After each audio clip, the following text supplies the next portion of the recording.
क्या शहीद हुए जवान अपनी आयु पूरी होने पर शरीर छोड़ते हैं या फिर ये अकाल मृत्यु है? नहीं, ऐसे में ये शहीद अकाल के मृत्यु परिवार का नहीं क्या है, कर्तव्य? जीवन की आहुति है। रण यज्ञ में जीवन की आहुति, इनको बिना किसी अन्य सपोर्ट के वो सुख मिलेगा जो बड़े बड़े देवताओं को प्राप्त होता है। भगवान के वचन है, युद्ध कर, जीतेगा तो भूमि का राज मिलेगा, और अगर मरेगा तो स्वर्ग का राज मिलेगा। ये कोई साधारण पुरुष नहीं है जो राष्ट्र सेवा के लिए इस रणभूमि में, रण यज्ञ में अपने प्राणों की आहुति देते हैं। ये हमारे पूरे भारत और विश्व के लिए सम्मान नहीं, इनका यह अकाल मृत्यु नहीं है। नहीं नहीं नहीं, ये प्राणों की आहुति है अपने देश रक्षा के लिए। इनको प्रणाम करते हैं, मन से प्रणाम करते हैं। और ये जहां जाते हैं ना, बड़े बड़े साधन करके पहुंचे हुए जो देव कोटि के, वो जो सुख मिलता है वो इनको मिलेगा।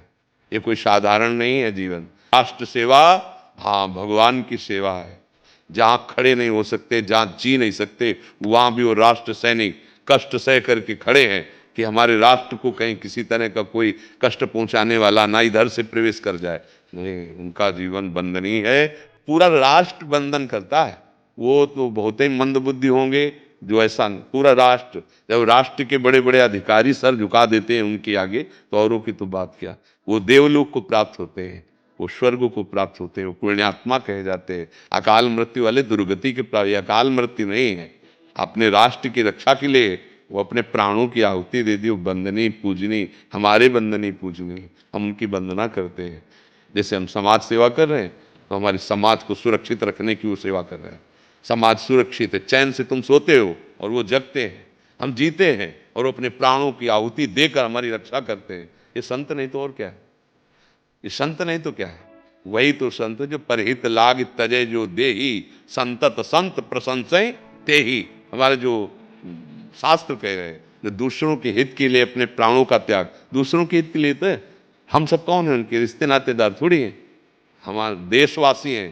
तो हमारी रक्षा के लिए उन्होंने प्राण त्यागे। सब संतों का आशीर्वाद पहुंचता है वहां। और ये जहां पहुंचे हैं ना, बड़े बड़े यज्ञ साधन करके, तपस्या करके, तब स्वर्ग आदि की प्राप्ति होती है। एक संत की समाधि और एक राष्ट्र भक्त की समाधि में कोई अंतर नहीं। जैसे एक संत की समाधि है, ऐसे राष्ट्र भक्त की अगर समाधि है, तो दोनों में बराबर वैसे ही श्रद्धा होनी चाहिए।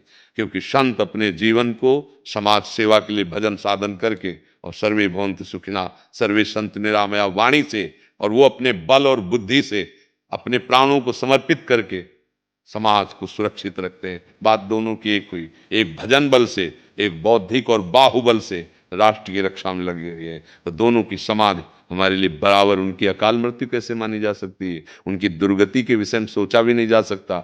नहीं, वो कैसे भी भाव से राष्ट्र सेवा में थे, वो स्वर्ग आदि को प्राप्त हो गए।